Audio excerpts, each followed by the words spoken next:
Cerita berawal di mana seorang gadis yang bernama Ayujukime yang dari kecil ia selalu dibully dan diasingkan oleh teman-temannya dikarenakan dirinya yang berbeda. Dia bisa melihat makhluk tak kasat mata. Hari-harinya yang selalu diasingkan dan dijauhi oleh teman-temannya membuat kepribadiannya menjadi tertutup. Sehingga pada suatu hari saat pulang sekolah, tak sengaja teman sekelasnya mengajaknya untuk pergi bareng bersama mereka. Namun Mei langsung menolaknya. Di tengah perjalanan, tak ada angin, tak ada badai, tiba-tiba dia dicegat oleh seorang pesulap yang tak tahu datangnya dari mana. Ia diminta untuk menjadi bahan percobaan sulapnya. Ia pun dimasukkan ke sebuah pintu misterius. Dan tak lama, Mei terbangun di suatu tempat yang misterius juga. Sampai-sampai handphonenya pun tidak berfungsi. Namun tanpa sadar, tiba-tiba sebuah kereta kuda melaju ke arahnya dan membuatnya kaget hingga dirinya terhempas. Dan lebih mengejutkannya lagi ketika dua laki-laki bak pangeran berkuda turun dari kereta tersebut. Mei pun tanpa kedip melihat pria-pria tampan tersebut. Saat akan diantar pulang, tiba-tiba Mei merasa aneh. Ia tidak bisa mengingat di mana rumahnya dan sekarang dirinya sedang berada di mana. Sampai-sampai saat ditanya namanya pun dia kebingungan. Namun ada suara yang membisikkan kalau namanya adalah Ayujukime. Kemudian kedua laki-laki tersebut memperkenalkan dirinya. Pria yang berambut merah bernama Mori Ougai. Ia adalah seorang dokter militer. Sedangkan pria yang berambut hijau bernama Hishida Shunso. Dia seorang mahasiswa seni. Beberapa saat kemudian, mereka tiba di suatu pesta penyambutan putra mahkota Rusia yang berkunjung ke Jepang. Mei pun terlihat terkaget-kaget dan tak bisa berkata-kata. Namun seketika orang-orang yang berada di pesta tiba-tiba menggibahinya karena penampilannya yang terlihat aneh. Mori kemudian menenangkan Mei dari omongan ibu-ibu tukang gibah tersebut. Ia memintanya untuk menikmati pesta malam ini. Wangi aroma daging sapi panggang kesukaannya yang lewat di depannya membuat dirinya tergiur sampai lupa diri. Tak lama, dia pun membuat masalah kecil yang membuat dirinya bertemu dengan pria-pria tampan lainnya di pesta tersebut. Pria yang berambut merah bernama Izumi Kyoka. Dia sangat fobia terhadap kuman. Pria yang berambut coklat bernama Kawakami Otoziro. Dia adalah seorang aktor. Selanjutnya, pria yang berambut ungu bernama Koizumi Yakumo. Dia seorang guru sastra Inggris. Saat berbincang, Mei melihat pesulap yang ia kenal. Ia kemudian menghampirinya dan bertanya-tanya apa yang telah terjadi kepadanya dan kenapa ia bisa berada di tempat yang ia tidak ketahui. Ia kemudian diberitahu bahwa dirinya telah dipindahkan dari Tokyo masa kini ke Tokyo era Meiji. Dan ingatannya yang samar-samar itu pun karena kecelakaan saat melompati waktu. Mei kemudian terheran-heran saat mendengarnya. Tiba-tiba lampu mati dan pesulap itu pun menghilang. Pada saat mati lampu, terjadi sedikit kekacauan yang disebabkan oleh seekor rubah misterius. Namun hal tak terduga terjadi. Seorang pria dari divisi supernatural Departemen Kepolisian yang bernama Fujita Goro mengacungkan pedang ke rubah tersebut. Tanpa pikir lama, Mei langsung menghentikannya. Disitulah ia pertama kalinya disebut sebagai Tamayori, yaitu seseorang yang bisa melihat makhluk tak kasat mata. Mori pun langsung bertindak dan mengatakan kalau Mei adalah tunangannya. Setelah kejadian itu, Mei tinggal di kediaman Mori. Saat terbangun dari tidurnya, dia masih mencerna dengan apa yang telah terjadi kepadanya. Tanpa ada peringatan, ia kaget sekaget-kagetnya karena tiba-tiba saja terdengar suara meriam yang datang entah dari mana. Mei pun langsung masuk ke dalam kamarnya Shunso. Dia mengira ada musuh yang tengah menyerang. Shunso kemudian memberitahunya kalau itu hanya tembakan kosong untuk memberitahu bahwa sudah tengah hari. Setelah itu, Mei terkagum-kagum akan lukisan-lukisan Shunso. Saat menanyakan lukisan yang belum selesai, tiba-tiba Mori datang dan menanyakan tentang ingatan Mei. Namun Mei berkata kalau ia belum mengingat tentang rumah dan orang tuanya. Mori pun tidak mempermasalahkan akan hal itu. Ia boleh tinggal di kediamannya bahkan untuk selamanya pun tidak masalah. Namun Mei berpikir tidak mungkin menceritakan kalau dirinya dari dimensi lain. Setelah itu, Mori mengajaknya untuk sarapan. Mei pun kemudian bersiap-siap, namun dirinya ternyata tidak tahu cara memakai kimono. Ia akhirnya meminta bantuan kepada Mbak Fumi yang sedang mengepel lantai. Mereka bertiga tiba di sebuah tempat makan. Berhubung hidangannya adalah daging sapi kesukaan Mei, ia sangat-sangat menikmati makanannya itu. Saat makan, Mori menceritakan bagaimana awal mula Xunsho bisa numpang di kediamannya. Tak lama, ia pun meminta Mei untuk mencarikan kucing hitamnya Xunsho dengan menggunakan kekuatan Tamayori-nya. Mei malah kebingungan karena ia tidak tahu apa itu Tamayori. Setelah diberitahu, Mei malah menjadi lebih terheran-heran lagi karena pada zaman ini ternyata kemampuannya itu merupakan sesuatu yang langka. Pada saat malam hari, Mei menatap bulan dengan muka bengongnya. Tak lama, ia teringat dengan Charlie si pesulap. Ia kemudian keluar dan menemuinya. Tanpa basa-basi, Mei langsung meminta untuk dikembalikan ke zamannya.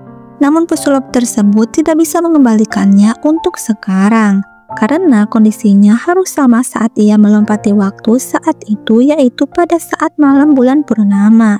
Dan itu akan datang 1 bulan dari sekarang. Maka dari itu, pesulap meminta Mei untuk menikmati hidupnya di dunia ini dengan menjadi dirinya sendiri untuk 1 bulan ke depan. Setelah tercerahkan, Mei pun kemudian merasa tidak khawatir lagi. Ia akan menjadi dirinya sendiri dan menikmati hidup di zaman ini selama 1 bulan ke depan. Ia pun kembali ke kediaman Mori dan menemui Xunsho. Ia berkata dengan penuh semangat bahwa ia akan menemukan kucing hitamnya itu. Mei sudah menerima kalau dirinya adalah seorang Tamayori. Saat melihat Mbak Fumi, ia pun kemudian langsung membuatnya sebuah gagang pel untuk memudahkannya dalam mengepel lantai. Mei melakukannya dengan penuh semangat riang gembira. Tanpa berlama-lama, Mei dan Xunsho mulai mencari si kucing hitam. Namun di tengah pencarian, mereka berdua bertemu dengan Yakumo dan Kyoka. Saat Mei melihat Kyoka, ia terheran karena tidak ada kelinci di pundaknya seperti pada saat di pesta. Kyoka pun tersadar kalau Mei adalah seorang Tamayori sama sepertinya. Ia pun menyarankan Yakumo untuk meminta bantuan kepada Mei. Yakumo kemudian memohon kepada Mei untuk mempertemukan dirinya dengan Jen. Ia pun meminta izin kepada Mori karena berhubung dia adalah tunangannya Mei. Yakumo mulai bercerita tentang Jen. Pada saat kecil, ia sangat dekat dengannya hampir seperti saudara. Pada saat itu, ia pun bisa melihat hantu. Namun pada saat melihat sosok Jen yang sebenarnya, muka rata Jen membuatnya ketakutan setengah mati. Setelah itu pun Jen menghilang dan membuatnya menyesal. Tidak lama kemudian, ia malah kehilangan salah satu matanya karena kecelakaan. Dan kemampuan melihat makhluk tak kasat matanya pun menghilang. Namun sejak bulan purnama, Yakumo mengalami hal-hal mistis dan itu disebabkan oleh Jen. Maka dari itu, ia ingin berbicara dengan Jen dan meminta maaf kepadanya. Tanpa berlama-lama dan tanpa persetujuan Mori, Mei langsung memutuskan untuk membantu Yakumo. Di lain sisi, Mori yang melihat semangatnya Mei tidak bisa untuk mencegahnya. Namun karena ada suatu urusan, ia meminta Xunsho untuk mengawal Mei dalam tugasnya. Mereka bertiga pun mulai beraksi. Mereka pergi ke suatu tempat. Mei dan Xunsho berada di satu kamar, sedangkan Yakumo berada di kamar sebelahnya untuk memancing keberadaan Jen. Suasana yang canggung membuat Mei untuk memutuskan duduk di lantai. Melihat tingkah anehnya, Xunsho pun ikut duduk di lantai. Ia bertanya tentang perasaan Mei saat Mori memanggilnya sebagai tunangan. Namun Mei tidak menjawabnya. Ia hanya berbisik dalam hatinya bahwa ia merasa terkejut namun merasa senang juga. Detik demi detik berlalu. Saat ketiduran, ia terbangun dan berteriak karena melihat sosok perempuan berambut coklat. Tak lama dan di waktu yang bersamaan, Yakumo datang dan Fujita si polisi pun juga datang. Hal goib pun mulai terjadi. Fujita langsung bertindak dan mengangkat pedangnya. Namun Mei langsung menghentikannya. Ia berkata kalau Jen sedang menangis. Jen kemudian mulai berbicara lewat perantara Mei. Ternyata selama ini Yakumo salah menduga tentang ekspresi kemarahan Jen kepadanya. Padahal yang sebenarnya terjadi adalah karena Jen tidak bisa mengontrol kekuatannya dengan benar. Namun berkat Mei, ia bisa menahan kekuatannya dan berbicara dengan Yakumo. Setelah salah paham terselesaikan, Yakumo pun berterima kasih kepada Mei. Tak hanya itu, di balik kejadian tersebut, Mei juga berterima kasih karena ia mulai memahami dirinya sendiri, sedikit demi sedikit. Tak lama, Mori datang dan langsung memeluk Mei. Keesokannya, Mei mendapat sedikit masalah. Ia bertemu dengan bibinya Mori. Saat diberitahu kalau ia adalah tunangan Mori, bibinya langsung tercengang dan menganggap Mei sebagai gadis rendahan dan tidak cocok menjadi tunangan Mori. Bibinya datang hanya untuk memberikan foto perjodohan untuk Mori. Karena ia tidak mau diganggu bibinya, pada bulan depan saat pesta di Rokumeikan, ia akan mengumumkan Mei sebagai tunangannya secara resmi. Namun hal itu tidak akan mudah karena akan banyak para bangsawan dan pejabat negara yang hadir. Maka dari itu, Mori mengajak Mei untuk pergi jalan-jalan keluar. Saat menonton pertunjukan teater, Mei secara santai berbicara sedikit bahasa Inggris dan juga ia mengatakan kalau drama luar negeri yang ia tahu adalah Romeo dan Juliet karya Shakespeare. Mori pun terkejut dan terkesan akan wawasannya. Tidak sampai di sana, saat makan, Mei menggunakan pisau dan garpunya dengan benar dibanding orang-orang yang ada di restoran tersebut. Mori pun berkata bahwa mengumumkan pertunangannya secara resmi di pesta nanti bukan hal yang harus dikhawatirkan lagi. Tetapi Mei masih terlihat sedikit ragu. Namun Mori meyakinkannya bahwa ia harus percaya diri. Mei pun melanjutkan memakan steak kesukaannya itu. Saking menikmati makanannya, ia tak sadar kalau Mori sedang menatapnya tepat di depan wajahnya. Saat tersadar, ia langsung terkaget sampai-sampai garpu yang dipegangnya terlempar dan menancap di sanggul kepala seorang ibu-ibu. Dan ibu-ibu tersebut adalah seorang kenalannya Mori yang ternyata anaknya salah satu yang akan dijodohkan dengannya. Saat melihat perempuan itu, Mei langsung insecure dengan kecantikannya. Sedangkan Mei yang dianggap tunangannya hanya seorang butiran debu. Meski bukan dari keluarga bangsawan, Mori berkata bahwa ia tertarik dengannya bukan karena status. Namun Mei masih memikirkan kecantikan perempuan itu yang sangat tidak sebanding darinya. Hal itu membuatnya menjadi kurang fokus. Maka dari itu, ia mulai memperhatikan perempuan-perempuan di zaman itu. Tak lama, matanya tertuju pada sosok wanita yang cantik, anggun semampa yang sedang berjalan. Tanpa basa-basi, ia langsung meminta tolong kepada wanita tersebut agar ia nampak seperti dirinya. Wanita itu pun menyuruh Mei untuk mengikutinya. Ia berkata kalau namanya adalah Otoyako. Mei pun dibawa ke sebuah rumah geisha. Namun ia nampak kebingungan karena tidak tahu apa itu rumah geisha.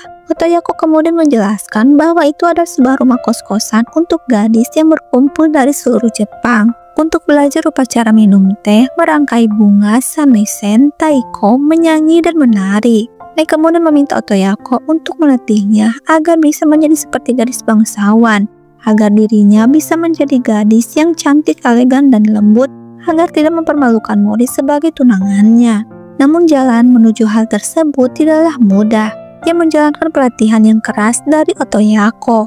Saat makan, Otoyako mengatakan untuk datang kembali besok ke sini. Ia akan melatihnya lagi. Tetapi sebagai gantinya, Mei jangan mengatakan hal itu pada orang lain dan juga tentang dirinya.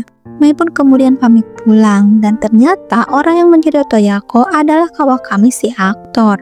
Saat kembali ke kediaman Mori, Mei terkaget ternyata Mori tengah menunggunya karena ia pulang terlambat.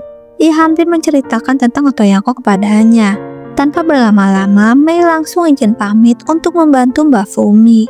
Namun saat di perjalanan, ia malah bertabrakan dengan Shunso. Lipstik merah yang menempel di bibirnya membuat Shunso mengira kalau Mei sudah pergi ke tempat hiburan. Saat tersadar, Mei langsung menghapusnya dan jangan memberitahukannya kepada Tuan Mori. Sebagai balasannya, Mei harus menjadi model untuk lukisannya Shunso. Keesokannya, Mei melanjutkan kembali pelatihannya. Tak lama terdengar keributan di luar rumah. Ternyata itu disebabkan oleh Kyoka yang sedang dikejar oleh seekor anjing. Mei pun membukakan pintu dan menyuruhnya untuk masuk. Otoyako kemudian keluar untuk mengambil air minum. Namun saat kembali, hal tak terduga telah terjadi. Saat ia masuk ke dalam kamar, ternyata api membara telah berhembusan di dalam kamarnya tersebut. Hal itu disebabkan oleh Kyoka yang tengah mensterilkan kuman-kuman yang ada di rotinya. Sedangkan ia tengah asik mengobrol dengan Mei. Setelah semua bara api padam, terlihat Otoyako tengah berubah menjadi singa yang kehausan. Mereka berdua kemudian meminta maaf, tetapi Kyoka bersikeras kalau itu salahnya. Namun Mei berkata kalau hal itu disebabkan oleh dirinya juga. Kyoka si anti kuman dan bakteri, meskipun kata-katanya yang suka nyeletuk, tetapi ia tetap perhatian kepada Mei. Tanpa belas kasih melihat kamarnya yang terbakar, Otoyako pun meminta pertanggungjawaban akan hal itu. Dan pada akhirnya, setelah melewati percekcokan yang sangat sengit, Mei dan Kyoka akan membantu Otoyako di pesta malam ini menjadi seorang geisha. Otoyako pun kemudian memberi pelajaran singkat tentang etika untuk pesta malam ini karena yang akan datang adalah pejabat-pejabat penting negara ini. Waktu untuk pesta pun telah tiba. Mei dan Kyoka mulai bekerja sebagai pelayan. Namun Mei tidak menyangka bahwa di pesta itu ia akan bertemu dengan Yakumo dan Shunsho. Berarti Mori juga akan ada di pesta tersebut. Ia meminta untuk merahasiakan hal itu kepadanya. Selama pesta berlangsung, Mei dan Kyoka tak henti-hentinya diganggu dan digoda oleh bapak-bapak pejabat yang sedang mabuk. Sampai-sampai Kyoka yang mempunyai germophobia sudah tak tahan akan hal itu. Dia pun memutuskan untuk mengungkapkan jati dirinya dan langsung keluar dari ruangan. Tiba-tiba si pesulap Charlie datang dengan seorang investor dan juga peneliti generator listrik yang bernama Iwasaki Tosuke. Charlie kemudian mempertunjukkan aksi sulapnya itu yang berujung pada kekacauan. Namun pada saat ia menghilang, seketika kondisi dan suasana kembali normal seperti sedia kala. Tak lama datang petinggi penting yang bernama Tuan Fukuzawa Yukichi, yaitu tokoh yang berada di uang 10.000 yen. Setelah itu, Iwasaki mulai memaparkan tentang tenaga listrik kepada para bapak-bapak pejabat tersebut. Namun hal itu tidak langsung diterima. Para bapak-bapak itu menolak dan mengecam apa yang menjadi tujuan Iwasaki. Melihat suasana yang sedikit tegang, Mei yang di zamannya sudah merasakan kehebatan tenaga listrik langsung bertindak dan bersuara tentang akan hal itu. Ia kemudian mulai memaparkan dan menjelaskan tentang keunggulan dan kelebihan tenaga listrik dengan sebuah nyanyian. Hal itu pun tidak menjadi sia-sia. Setelah mendengar nyanyian Mei, Tuan Fukuzawa pun mau bekerja sama dengan Iwasaki perihal tenaga listrik. Pesta rakyat akhirnya berlanjut kembali.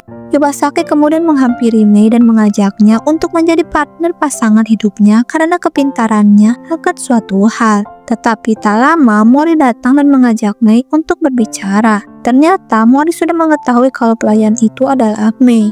Ia berprasangka kalau status sebagai tunangannya menjadi beban baginya. Makanya ia berlatih tata krama dan etika kepada Otoyako. Mori juga memberitahu kalau Otoyako adalah Kawakami Otojiro. Mei kemudian mengatakan kalau ia hanya ingin berterima kasih karena Mori telah membantu dan menolongnya ketika ia hilang ingatan. Mori pun kemudian memeluk Mei dan mengatakan untuk tinggal bersamanya selamanya. Mei pun merasa tersentuh dan seketika lupa akan rencana untuk pulang ke zamannya. Momen kemesraan itu pun tidak berlangsung lama, yang dimana Mei teringat dengan perkataan Charlie kalau bulan purnama nanti ia bisa kembali. Setelah itu, di hari yang mendung, Mei mengajak Shunsho untuk mencari si kucing hitam. Namun mereka berdua malah dikejar segerombolan burung merpati dan pada saat bersembunyi, mereka bertemu dengan Kyoka yang sedang bernyanyi di pinggir sungai. Dan dia pun mengatakan alasannya kalau ia sedang menulis sebuah cerita tentang Dewi Naga yang bernama Shirayuki. Tetapi pada saat bulan purnama kemarin, tiba-tiba Shirayuki lari karena takut cerita yang Kyoka buat berakhir tragis. Dan sekarang Shirayuki berada di sungai Shinobazu. Kyoka berkata kalau Shirayuki tidak kembali, maka ia tidak bisa melanjutkan ceritanya tersebut. Mendengar hal itu, Mei dengan semangat berkata kalau ia akan membantunya agar Shirayuki kembali. Tetapi hal itu pun pupus sudah, karena Mori tidak mengizinkannya karena terlalu berbahaya. Namun Mei tidak pantang menyerah, meskipun ia tidak diizinkan, ia tetap pergi ke sungai Shinobazu. Ia pun mencoba berbicara dengan Shirayuki agar ia kembali, karena Mei bisa merasakan perasaan Shirayuki yang tidak bisa bersama dengan orang yang dicintainya. Tak lama, Shirayuki pun muncul dan membuat kekacauan karena kemarahannya itu. Namun Mei langsung bertindak dan menghentikannya hingga ia terlompat ke dalam sungai. Dan di dalam sungai pun ia masih tetap meyakinkan Shirayuki, hingga dirinya melihat Mei yang tengah diselamatkan oleh seseorang yang dicintainya. Membuat Shirayuki terenyuh dan pada akhirnya kembali kepada diri Kyoka. Keesokannya saat terbangun, Mei tidak bisa menahan rasa sakit pegal-pegal di badannya. Saat ia keluar kamar, ternyata Kyoka ingin bertemu dengannya. yang menanyakan kabarnya dan juga berkata kalau ceritanya itu masih berlanjut. Mei pun penasaran akan lanjutan ceritanya itu. Setelah berbincang-bincang, Hyoka kemudian pamit pergi. Cerita pun berlanjut yang dimana terlihat Mei sedang berlatih dansa dengan Mori. Sisi lain, Shunso sedang duduk izin pamit keluar untuk mencari si kucing hitam. Pada saat Mei melihatnya, ia langsung menghentikan latihannya dan ikut dengan Shunso. Saat mereka berdua sedang berbincang-bincang, entah datangnya dari mana, tiba-tiba Yakumo sudah bergabung dengan mereka berdua. Mei pun mengatakan kalau ia tengah mencari tempat kucing berkumpul. Tanpa kebetulan, ternyata Yakumo juga tengah berencana pergi ke kafe yang cocok dengan hal itu. Ia pun mengajak mereka berdua untuk pergi ke tempat tersebut. Namun di tengah perjalanan, mereka bertemu lagi dengan Kyoka yang sedang berdebat dengan Ojaki Sensei yang seorang penulis. Yang pada akhirnya, Mei malah dirayunya. Kyoka pun mencoba untuk mencegahnya, tetapi apesnya ia malah menginjak ekor anjing dan malah dikejar oleh anjing tersebut. Pada akhirnya, mereka malah main kejar-kejaran yang berujung bertemu dengan Kawakami. Dan pada akhirnya juga mereka semua ikut bergabung untuk pergi ke kafe. Ternyata kafe yang disebutkan Yakumo adalah rumah Fujita. Dan juga kucing-kucing liar banyak berkumpul di rumahnya. Fujita dengan muka seramnya mencoba untuk mengusir mereka semua. Namun pada akhirnya ia mengizinkan semuanya untuk makan di rumahnya. Beberapa dari mereka pun mulai membantu untuk memasak. Sedangkan Mei sedang menseleksi kucing-kucing di rumah Fujita karena siapa tahu ada si kucing hitam. Tetapi kenyataannya mereka tidak menemukannya dan malah melihat Mori yang sedang mengintip di depan pintu gerbang. Pada akhirnya mereka semua makan dan bersenang-senang di kediaman Fujita. Namun tak lama Fujita terlihat pergi ke dapur untuk mencuci piring-piring kotor sambil melamun hingga tak sadar kalau Mei tengah memanggilnya. Mei kemudian membantunya sambil mengobrol dengannya. Ia bertanya kenapa pedangnya bisa melihat makhluk tak kasat mata. Fujita pun menjawab kalau pedangnya itu adalah pedang yang sudah dirasuki oleh dedemit. Fujita kemudian melanjutkan obrolannya dan mengajak Mei untuk bergabung dengannya di divisi supernatural karena kemampuannya sangat dibutuhkan. Namun Mei langsung menolaknya dan meminta maaf karena pandangan mereka berdua tentang hantu berbeda. Di tengah-tengah pembicaraan, tiba-tiba Mei sedikit tak sadarkan diri. Sejenak, ia mengingat sedikit akan ingatannya pada saat di zamannya. Namun tiba-tiba Yakumo datang dan membuat kehebohan. Pada akhirnya, mereka semua melanjutkan kembali untuk bersenang-senang. Suatu malam, terlihat Mori yang sedang memandang keluar jendela. Dia melihat Mei sedang berdiri di balkon sambil memandang bulan. Mori bertanya-tanya kenapa Mei terus-terusan memandang ke bulan. Ia berpikir apa jangan-jangan Mei akan pergi meninggalkannya pada saat bulan purnama selanjutnya. Maka ia pun memutuskan untuk menyelesaikan cerita yang sedang ia buat. Bahkan Mei juga tidak bisa mengganggunya. Pada pagi hari, Mei ingin sekali bertemu dengan Mori. Namun ia pun tak kunjung datang juga. Shunso kemudian memberitahunya kalau Tuan Mori sedang menyelesaikan sebuah cerita novel. Namun tak disangka-sangka Mori datang dan sudah duduk di kursi makan. Shunso dan Mei pun terkaget-kaget. Belum sempat menghabiskan makanannya, Mori sudah beranjak dan kembali masuk ke ruangannya. Saat beberes sama Mbak Fumi, Mei sangat antusias dengan novel yang sedang dikerjakan oleh Mori. Tetapi akhir-akhir ini Mori sedikit terlihat bertingkah aneh. Saat itu Mei melihat Mori yang sedang berjalan untuk pergi mandi. Padahal biasanya ia mandi pada waktu jam 6 pagi dan sore, sedangkan sekarang masih tengah hari. Tak lama suara bising terdengar, yaitu seseorang yang sedang menggedor-gedor pintu. Ternyata itu adalah seseorang yang tengah mencari Mori. Ia adalah sahabatnya Mori yang bernama Okakura Tenshin dan juga guru seninya Shunso. Mei pun langsung menghentikan orang berisik tersebut dan memberitahu kalau Mori sedang menulis sebuah novel. Ternyata Okakura sudah mengetahui apa yang sedang dikerjakan Mori. Itu adalah sebuah novel romantis, namun juga sebuah kisah cinta yang tragis. Dia sangat bersemangat menceritakan hal tersebut, dan tak lama Mori pun keluar dari ruangannya. Okakura langsung berlari menghampirinya dan menghujaninya dengan banyak pertanyaan. Dia sangat antusias dengan cerita yang akan dibuat Mori. Tak lama ia kemudian pamit dan pergi.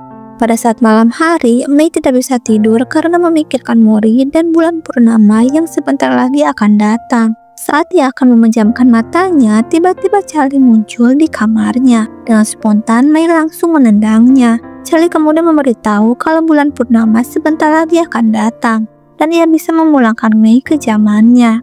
Tak disangka kalau Mei mengatakan bahwa ia ingin tinggal di sini selamanya. Ia ingin bersama dengan Mori Aogai. Mendengar hal itu, Charlie langsung terkejut. Namun pada akhirnya, Charlie membolehkan Mei untuk tinggal di sini kalau itu memang keinginannya. Mei pun terlihat sangat senang sekali dan berterima kasih kepadanya. Charlie pun kemudian pergi keluar jendela. Mei pun melihatnya yang tengah terbang keluar. Tetapi di lain tempat, ternyata Mori melihat Mei yang sedang memandang bulan lagi dan bertanya-tanya akan hal itu. Ia kemudian menjadi overthinking dan bersikeras akan menyelesaikan ceritanya itu. Namun hal tak terduga, ada sosok yang menghentikan Mori untuk melanjutkan menulis. Sosok itu bernama Alice. Sosok itu pun kemudian menghilang. Dengan perasaan yang tak karuan, Mori pun memutuskan untuk tidak menulis lanjutan ceritanya itu. Setelah itu, sikap Mori kembali seperti semula. Tiba-tiba ia mengajak Mei untuk pergi makan, dan Mei pun langsung menyetujuinya tanpa pikir panjang. Pada saat makan, Mei beberapa kali tersengaja membahas topik yang berkaitan dengan novelnya Mori. Namun tampang Mori saat mendengarnya langsung terlihat suram.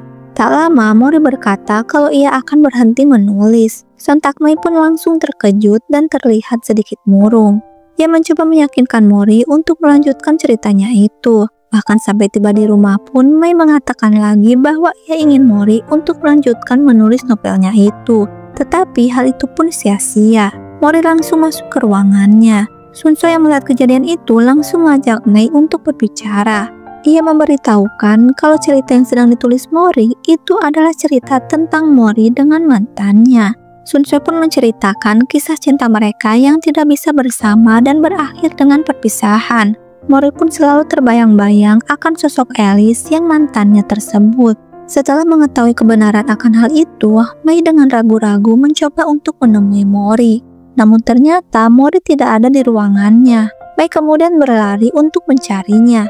Di tengah perjalanan, Mei bertemu dengan Bafumi dan memberitahunya kalau ia barusan bertemu dengan Tuan Mori. Tetapi saat dipanggil, ia tidak merespon seperti orang yang sedang linglung. Mei pun langsung berlari untuk mencarinya lagi. Dan Sun Choi yang melihat Mei langsung mengejarnya dan menghentikan tindakannya karena ia tidak mau Mei tersakiti. Tetapi Mei tetap pada pendirian dan keyakinannya bahwa ia akan baik-baik saja. Pada akhirnya Mori ditemukan. Ia sedang duduk menyedihkan, tak bersemangat di bawah pohon pinggir sungai sambil terbayang-bayang dengan sosok Alice. Tak lama datang Mei dan langsung merangkulnya. Ia pun mengungkapkan perasaannya kepada Mori. Ia meyakinkannya bahwa ia bisa melanjutkan untuk menulis novelnya itu. Ia terus meyakinkan dan meyakinkan Mori. Melihat Mei yang menyemangatinya dengan tulus itu, akhirnya Mori pun luluh dan akan kembali melanjutkan untuk menulis novelnya. Mori meminta Mei untuk tetap berada di sampingnya selamanya. Setelah menyelesaikan novelnya itu, Mori langsung menemui Mei dan berterima kasih kepadanya. Cerita pun berlanjut. Mori membuatkan desain gaun yang akan dikenakan Mei untuk di pesta nanti. Tak lama datang petugas penjahit profesional yang akan mengukur baju untuk Mei. Di lain sisi, tatapan Sunshot terlihat aneh dan pandangannya mulai mengabur. Beberapa saat kemudian terlihat Bafumi yang terheran-heran karena pada saat akan memotong ikan, namun di wadahnya malah terdapat kuas. Ia berpikir mungkin tepatnya tertukar dengan Sunshot.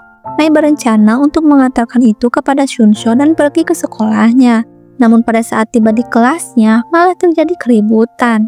Teman-temannya Sunshot mengira kalau Mei adalah pacarnya. Sunshot pun kemudian langsung membawa Mei keluar.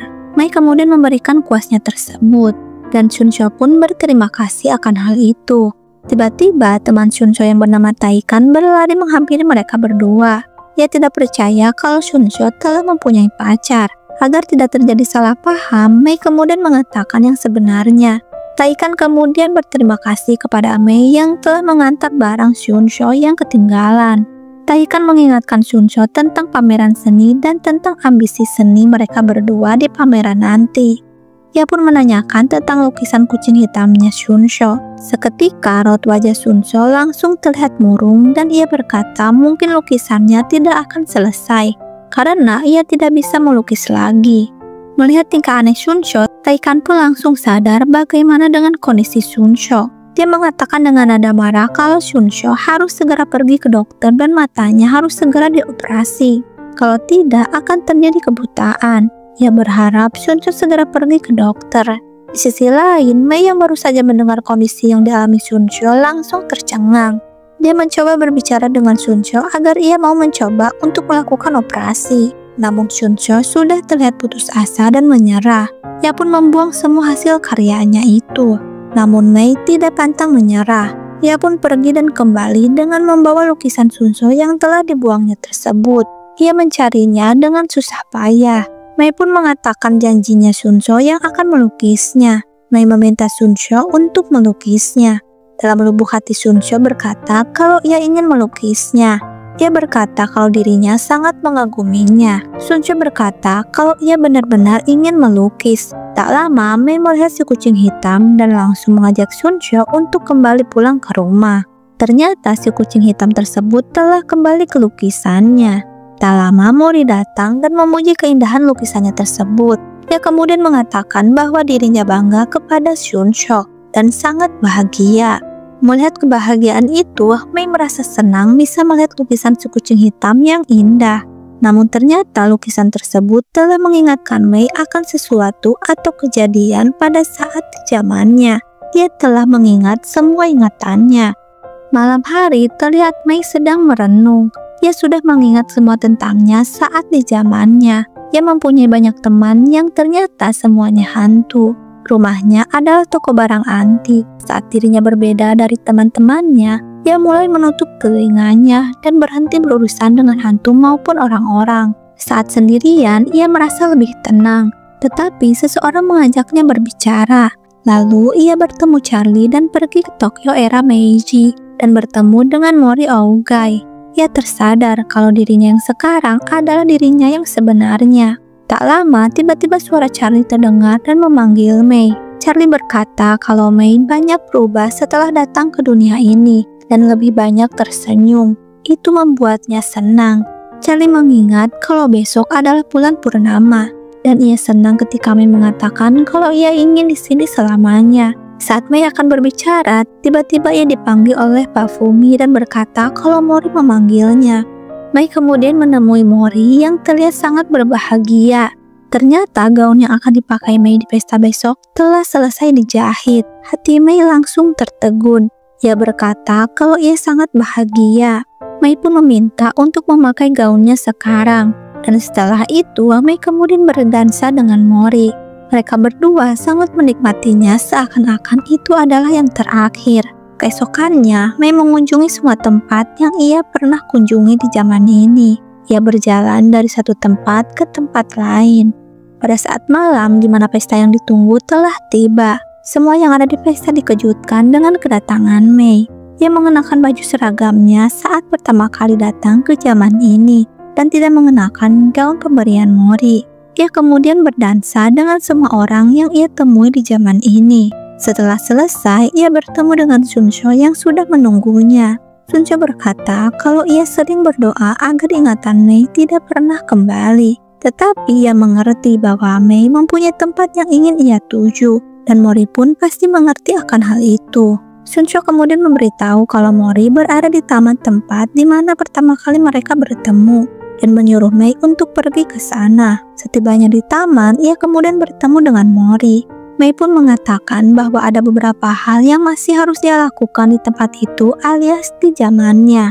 Mori menjawab kalau Mei boleh pergi, karena Mei yang sekarang pasti bisa melakukannya. Mei berkata bahwa ia bisa menjadi dirinya sendiri karena ada Mori di sampingnya. Orang yang dicintainya ada di sini. Mereka berdua pun mengungkapkan perasaannya masing-masing. Yang pada akhirnya sebelum pergi, Mei memberikan pelukan hangat untuk terakhir kalinya kepada Mori Ogai. Mei kemudian menemui Charlie dan berkata ia ingin kembali ke zamannya dan mengucapkan terima kasih kepadanya. Pada saat kembali ke zamannya, Mei sudah berada di rumahnya yaitu toko barang antik. Dia kemudian berpindah tempat dan kembali pada perjalanan saat pulang sekolah. Saat temannya mengajak pergi, kini jawaban Mei berbeda dengan yang dulu. Tanpa pikir panjang, ia langsung menjawab dengan riang gembira dan menerima ajakan temannya tersebut. Ia berbincang-bincang dengan teman-temannya itu tanpa ada rasa beban apapun. Ia telah menjadi dirinya sendiri tanpa khawatir akan pandangan orang-orang di sekitarnya.